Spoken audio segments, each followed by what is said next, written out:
आपके घर में कोई ऐसी महिला है जो आप लोगों से थोड़ा सा अलग महसूस कर रही है, वो या फिर थोड़ा सा अलग दिख रही है, या फिर आप ही वो महिला है जो प्रेगनेंसी प्लान कर रही हैं, आप बहुत कंफ्यूज हैं कि आपकी प्रेगनेंसी कंसीव हुई है कि नहीं, आपने गर्भ धारण कर लिया है कि नहीं, या फिर कुछ महिलाएं 3-3, 4-4 महीने की प्रेगनेंसी रहती है और उनको पता ही नहीं चलता है कि वो प्रेग्नेंट है। तो बहुत बहुत स्वागत है आपका हमारे YouTube चैनल सेहत में सुष्मिता में, जहां आज हम लोग बात करने वाले हैं कि अर्ली सिम्टम्स ऑफ प्रेगनेंसी कैसे होता है। जान पाएंगे कि आपकी प्रेगनेंसी रुक गई है, ठहर गई है, आपको घबराने की अब जरूरत नहीं है।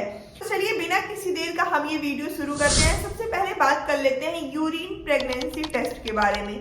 यूरिन प्रेगनेंसी टेस्ट के लिए आपने एक किट देखा होगा, उस किट से महिलाएं कंफर्म करती हैं कि वो प्रेग्नेंट हो गई हैं। पर अगर पीरियड के डेट से सेम डेट पे वो यूरिन प्रेगनेंसी टेस्ट करती हैं और कभी कभी रिजल्ट निगेटिव आता है और वो फिर से पीरियड्स के आने की दवाएं लेने लगती हैं या फिर कहीं जांच करवाने चली जाती हैं, लेकिन तो आप जब भी टेस्ट कर रहे हैं तो अगर आपकी डेट 15 नवंबर की थी पीरियड की और आपने टेस्ट किया 15 दिसंबर को, यूरिन प्रेगनेंसी टेस्ट निगेटिव आया, तो आपको 2 से 3 दिन इंतजार करने की जरूरत होती है। हो सकता है कि इन 2-3 दिनों में आपका टेस्ट पॉजिटिव आ जाए, क्योंकि कभी कभी ओवुलेशन का टाइम 2 या 3 दिन इधर उधर होने की वजह से आपकी यूरिन प्रेगनेंसी टेस्ट भी 2-3 दिन आगे पीछे हो सकती है, क्योंकि बच्चा जब इम्प्लांट होगा तभी होगा। तो ये कंफ्यूजन भी दूर करना जरूरी है। तो चलिए समझ लेते हैं कि कौन कौन से अर्ली प्रेगनेंसी के सिम्टम्स होते हैं। सबसे पहला सिम्टम्स होता है पीरियड ना आना। अगर आपकी पीरियड मिस हो गई है, जैसे कि पिछले महीने आया था, इस महीने नहीं आया है, अगले महीने नहीं आया, तो हो सकता है कि ये प्रेगनेंसी का आपको पहला इशारा हो कि आप प्रेग्नेंट हो गई हैं, आप मां बनने वाली हैं। वहीं अगर दूसरे लक्षण की बात करते हैं तो प्रेगनेंसी के शुरुआती दिनों में बहुत ज्यादा उल्टियां होती हैं, एसिडिटी की भी संभावना रहती है।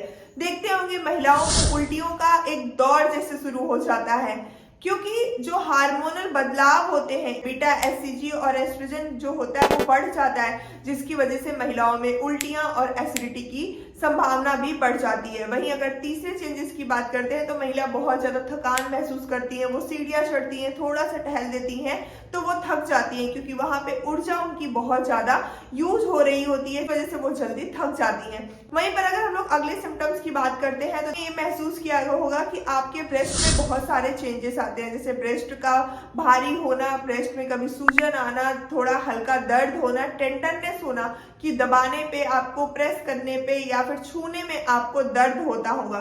तो ये सारे चेंजेस आप देख सकते हैं। बार बार पेशाब आना भी एक समस्या रहती है। महिलाओं में होता क्या है कि जो यूट्रस होता है वो बीच में होता है, इधर ब्लैडर होता है और एक तरफ रेक्टम होता है। तो जब यूट्रस का साइज बढ़ता है तो ये ब्लैडर पे भी प्रेशर लगाता है और रेक्टम पे भी प्रेशर लगाता है, जिसकी वजह से फ्रीक्वेंट यूरिनेशन होता है और कुछ महिलाओं में कॉन्स्टिपेशन और डायरिया की भी समस्या देखी जा सकती है। क्योंकि जब यूट्रस का साइज बढ़ता है तो इंटेस्टाइन भी थोड़ा सा ऊपर जाता है और पेट में बहुत सारे चेंजेस होते हैं, जिसकी वजह से ये सारी समस्याएं होती हैं। महिलाओं में मूड स्विंग्स भी बहुत ज्यादा होते हैं, महिलाएं बहुत ज्यादा चिड़चिड़ी हो जाती हैं, कभी वो गुस्सा करती हैं, कभी बहुत शांत हो जाती हैं, कभी उनका रोने का मन करता है, कभी हंसने का मन करता है। तो ये सारे मूड चेंजेस जो होते हैं वो कहीं ना कहीं आपको बताते हैं कि ये अर्ली सिम्टम्स हैं प्रेगनेंसी के।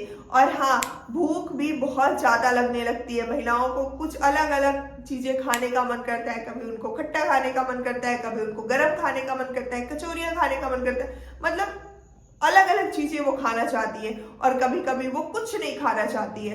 तो ये भी एक समस्या रहती है जो कि महिलाओं में अर्ली प्रेगनेंसी का एक सिम्टम्स कहा जाता है, एक शुरुआती तौर पे एक लक्षण माना जाता है। वहीं पर स्पॉटिंग, जैसे कि आपकी पीरियड की टाइम 14 नवंबर थी, अभी 15 दिसंबर है, तो आपको खुल के पीरियड नहीं आया है, हल्की सी स्पॉटिंग हो गई है, हल्का सा बस ब्लड आया है।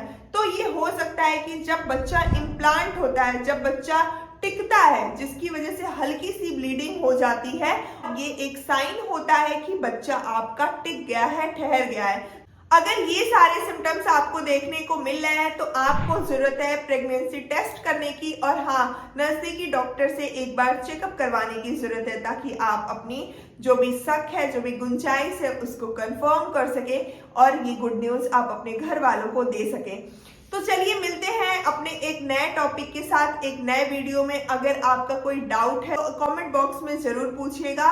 नमस्कार।